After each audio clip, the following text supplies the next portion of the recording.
ఒక్కసారి కొమ్మూరి గోల్డ్ కి కాల్ చేయండి. తాకట్లో ఉన్న మీ బంగారాన్ని విడిపించి మార్కెట్ ప్రైస్ కి వాళ్ళు కొనుక్కుని మిగతా డబ్బులు మీకు ఇచ్చేస్తారు.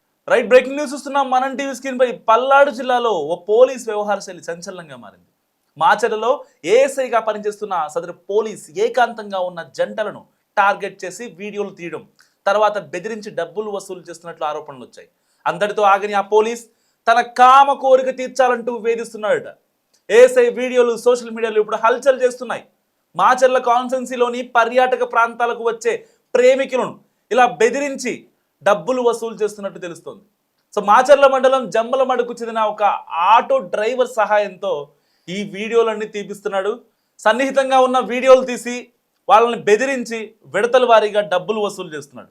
మరో ఎస్ఐ కానిస్టేబుల్ కూడా ఇదే తరహాలో వ్యవహరిస్తున్నారు. పెద్ద ఎత్తున ఈ యొక్క వీడియోలు ఇప్పుడు సోషల్ మీడియాలో తెగ వైరల్ అవుతున్నాయి. ఒక వ్యాపారి మహిళతో సన్నిహితంగా ఉన్న సమయంలో వీడియో తీసి బ్లాక్మెయిల్ చేసి పెద్ద ఎత్తున డబ్బులు వసూలు చేస్తున్నాడు ఈ యొక్క ఏఎస్ఐ శ్రీనివాసరావు.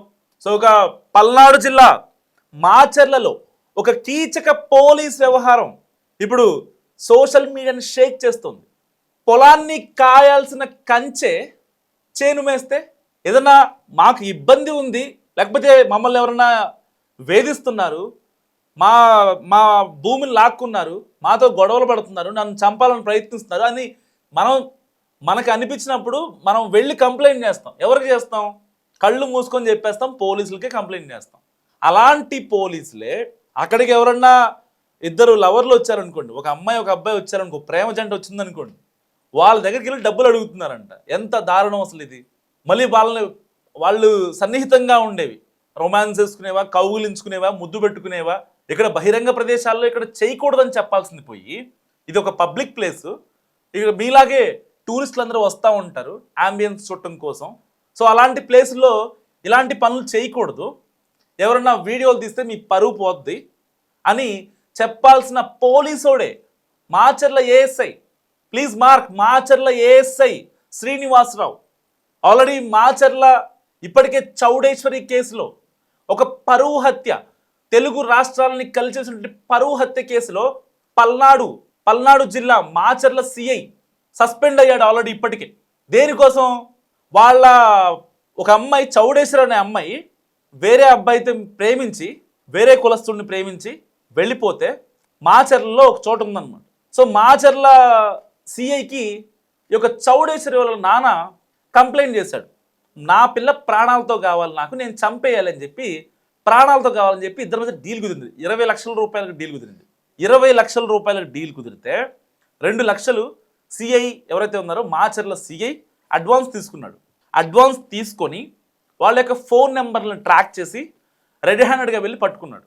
సో ఎవరైతే చౌడేశ్వరి వాళ్ళ బాయ్ ఫ్రెండ్ ఇద్దరు కలిసి ఏకాంతంగా ఉన్న ఆ యొక్క రూమ్కి వెళ్ళి పట్టుకున్నారు పోలీసులు.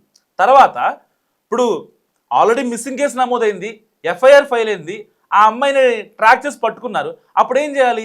అమ్మా, నువ్వు చేసే తప్పు, మీ నాన్నల మాట విను అని చెప్పాలి. సో ఇప్పుడు ఆబ్వియస్లీ కూతురు లేచిపోయిన తర్వాత ఏ తల్లి అయినా ఏ తండ్రి అయినా కాస్త బాధలో ఉంటారు, కోపంలో ఉంటారు, పరువు పోయిందనే బాధలో ఉంటారు. అలాంటప్పుడు ఒక సిఐగా ఏం చేయాలి? ఈ మాచర్ల సిఐ ఏం చేశాడు తెలుసా? వాళ్ళకి కనీసం కౌన్సిలింగ్ ఇవ్వకుండా వాళ్ళని పంపించేశాడు. పంపించేస్తే ఆ అమ్మాయిని వాళ్ళ డాడీ అతి కిరాతకంగా చంపేసి ఊపిరాడకుండా ఇప్పుడు ఆ యొక్క కేసులో సో ఏం జరిగింది ఏంటని చెప్పి అసలు తర్వాత డెప్త్గా విచారణ చేస్తే ఈ డెత్ కేసులో చౌడేశ్వరి అనే అమ్మాయి, 23 ఏళ్ల అమ్మాయి హత్య కేసులో సిఐ కూడా ఒక అక్యూజ్డ్గా తేలాడు. మరి ఇలాంటి నేపథ్యం ఉన్న మాచర్ల పోలీస్ స్టేషన్ ఇప్పుడు ప్రతి దాంట్లోనూ ఒక అగ్రగామిగా నిలుస్తుంది. బేసిక్గా ఒక పోలీస్ స్టేషన్ ఎలాంటి వాటిలో అగ్రగామిగా నిలవాలి? ఫ్రెండ్లీ పోలీసింగ్ కావచ్చు, వచ్చిన కేసుల్ని సత్వరంగా పరిష్కరించడంలో కావచ్చు, సామర్థ్యంగా పరిష్కరించడంలో కావచ్చు, సో మ్యాక్సిమం ఎఫ్ఐఆర్లు తగ్గించి వాటిని సెటిల్ చేసే విధానంలో కావచ్చు. ఒకవేళ ఎఫ్ఐఆర్ నమోదైతే దాన్ని ఎంత త్వరగా కేసుని క్లోజ్ చేయాలి, ఛార్జ్షీట్ ఫైల్ చేసి కోర్టుకి పంపించాలి అనే దాంట్లో ఆ యొక్క సిఐ కావచ్చు, ఏఎస్ఐ కావచ్చు, ఎస్ఐ కావచ్చు, హెడ్ కానిస్టేబుల్స్ కావచ్చు, ఇంకా కానిస్టేబుల్స్ కావచ్చు, వాళ్ళు దాని మీద పనిచేయాలి. సో ఎందుకంటే కేసు ఇన్వెస్టిగేషన్ చేసేది ఈ ఎస్ఐలు, ఏఎస్ఐలు వీళ్ళే కాబట్టి ఒక కాన్స్టెన్సీ లెవెల్లో ఇన్వెస్టిగేషన్ ఆఫీసర్ ఏది ఇస్తే అది డైరెక్ట్గా ఛార్జ్ షీట్ రూపంలో కోర్టుకు వెళ్తుంది. ఇది కదా జరిగేది జనరల్గా.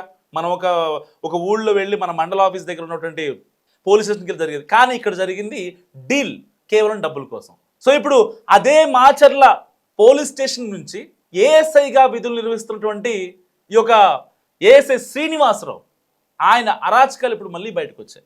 డైరెక్ట్గా ఎవరైతే సన్నిహితంగా ఉంటారో లవర్స్ కానీ, లేకపోతే ఎవరన్నా అంకుల్ ఆంటీ కానీ, అమ్మాయి అబ్బాయి కానీ ఎవరైనా వచ్చారంటే వాళ్ళ ప్రైవేట్ వీడియోస్, వాళ్ళు సన్నిహితంగా ఉన్న వీడియోస్ తీసి వాళ్ళని బెదిరించి మరీ బ్లాక్మెయిల్ చేస్తున్నాడట. సరే డబ్బుల కోసం బెదిరించాడంటే ఓకే, ఆయనకి డబ్బులు సరిపోవట్లేదు, లేదంటే ఇంకోటి అసలు చేయకూడదు, చట్టవిరుద్ధం ఆ పని. ఆయన ఒక పబ్లిక్ సర్వెంట్, పబ్లిక్ కట్టే ట్యాక్స్తో ఆయన తీసుకుంటున్నాడు శాలరీ. మనం అతనికి శాలరీ ఇస్తున్నాం. ఎవరో ట్యాక్స్ పేర్లు ఉంటారు వాళ్ళందరం కూడా ప్రభుత్వానికి ట్యాక్స్ కట్టే ప్రతి ఒక్క ట్యాక్స్ పేర్ డబ్బులు వాళ్ళు తీసుకుంటారు. వాళ్ళకి పబ్లిక్ సర్వెంట్లు కదా, మన కోసం ఉన్నారు వాళ్ళు. మనల్ని వేయించడానికి కాదు, మనల్ని ఇబ్బందులు పెట్టడానికి కాదు, మనల్ని మానసికంగా కృంగదీయడానికి కాదు, మనం హ్యాపీగా హెల్దీగా ఉండటం కోసం వాళ్ళు ఉన్నారు. జీతాలు ఇచ్చి పెట్టుకున్నాం మనం ఒక రకంగా ఇండైరెక్ట్గా. ప్రజాస్వామ్యం ఇచ్చిన హక్కు అది. They are public servants.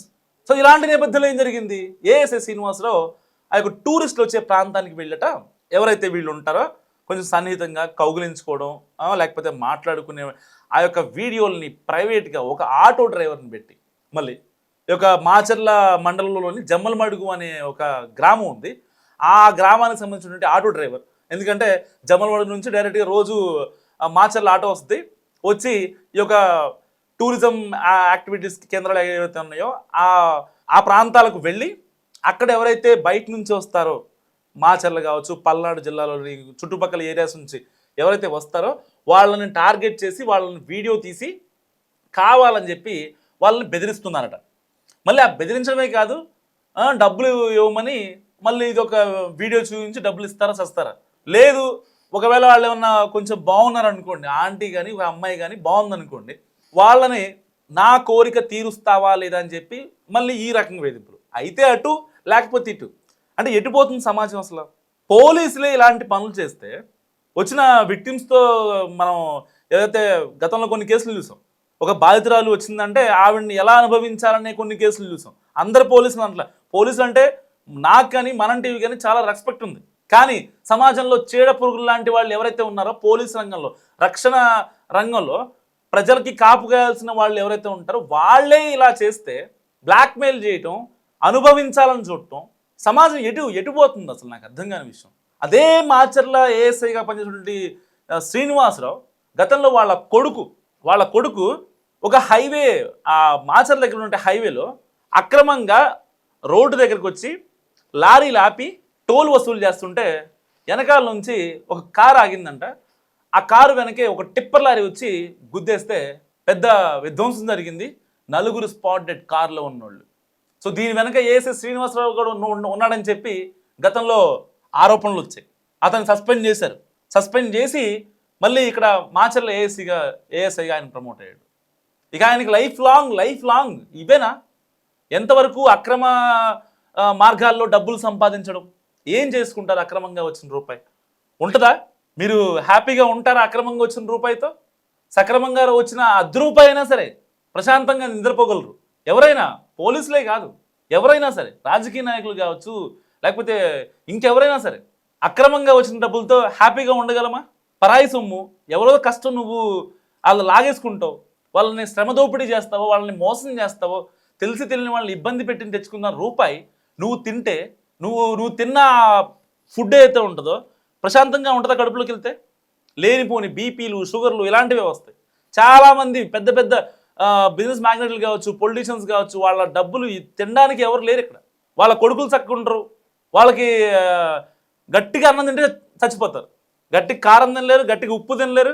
ప్రశాంతంగా ఒక ఆంధ్ర భోజనం తినాలంటే వాళ్ళకి భయం వేస్తుంది. సో దానికోసం చెప్పి మిల్లెట్స్ అని, లేకపోతే డ్రై ఫ్రూట్స్ అని ఏయోటి తింటూ ఉంటారు, సప్లిమెంట్స్ తింటూ ఉంటారు. అలాంటి రోజులు ఇవి.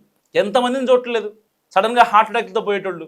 వీళ్ళందరూ పెద్ద పెద్దోళ్ళే, గొప్ప వాళ్ళు. ఒకప్పుడు చాలామంది, అంటే చచ్చిపోయిన ప్రతి ఒక్కళ్ళు అక్రమంగా చేశారని చెప్పను. మ్యాక్స్ ఆఫ్ పీపుల్ అక్రమంగా సంపాదించిన డబ్బులు ఇవన్నీ.